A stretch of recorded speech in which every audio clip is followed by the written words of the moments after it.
Hey everyone, Micah here with Electrek, and today we're testing out the Addmotor Motan M-66, an electric moped that you can get right on Amazon. Let's take it for a ride.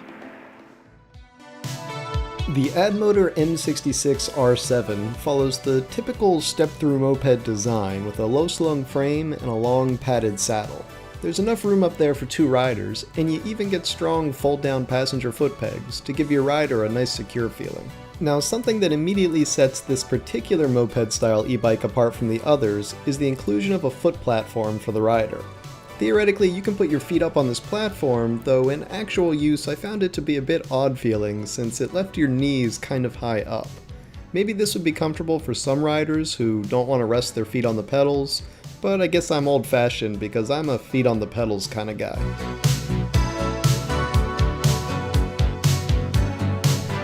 In terms of performance, the bike follows your standard Class 2 specs, meaning a rear 750 watt motor.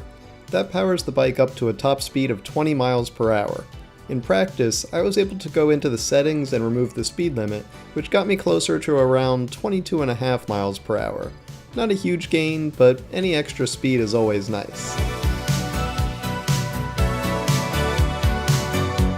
The battery is a fairly common 48 volt and 14 amp hour unit for 672 watt hours of capacity.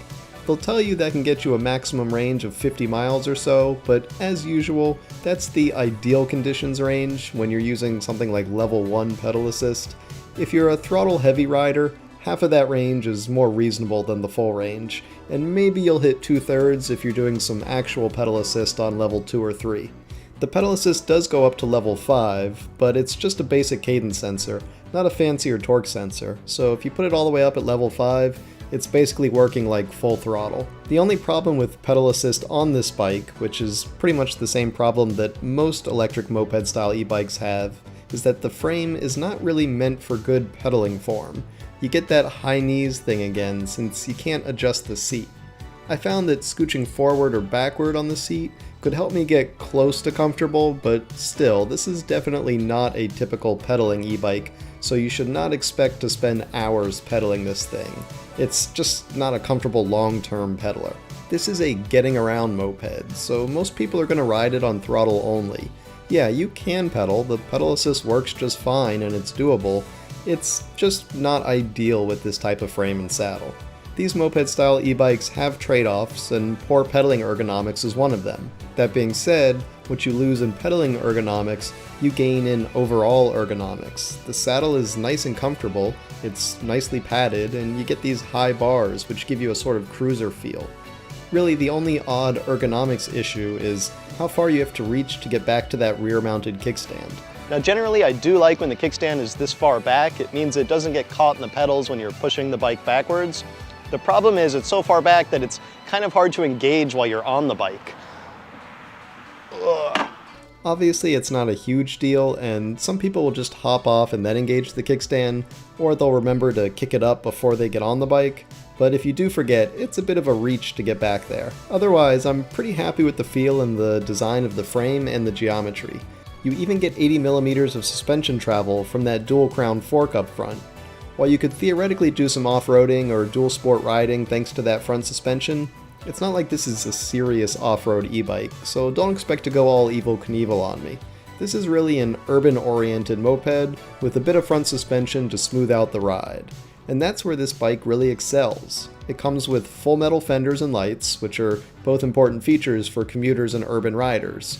And I like those mag wheels, since you don't have to worry about individual spokes loosening up over time or coming out of true, especially if you were to bang your wheel on something in the city, which is a pretty common occurrence for a lot of us that use our bikes for utility purposes. Now, one of my immediate criticisms of the bike is related to the lighting, and it's that the rear light is not powered by the main e-bike battery.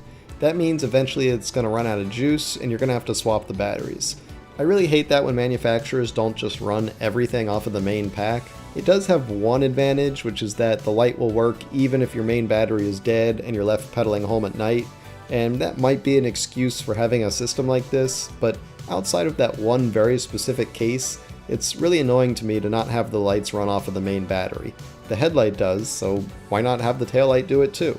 The only other complaint I might lay against the company here is that they did not include hydraulic disc brakes. At this price, I would have appreciated the maintenance and power advantages of juice brakes.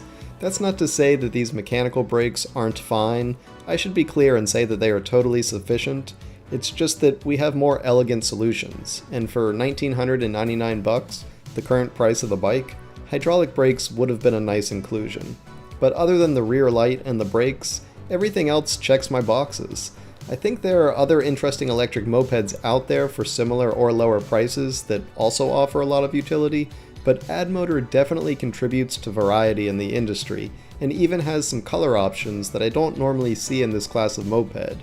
The yellow one is particularly nice in my opinion, so there's some added opportunity here for riders that still haven't found quite what they're looking for. If this bike was a couple $100 cheaper, I'd say it'd be a more compelling offering, but it's still a great e-bike at this price. It feels well made, it offers nice accessory options, and it's an enjoyable ride. I mean, ultimately, it's hard not to have fun on e-bikes like these.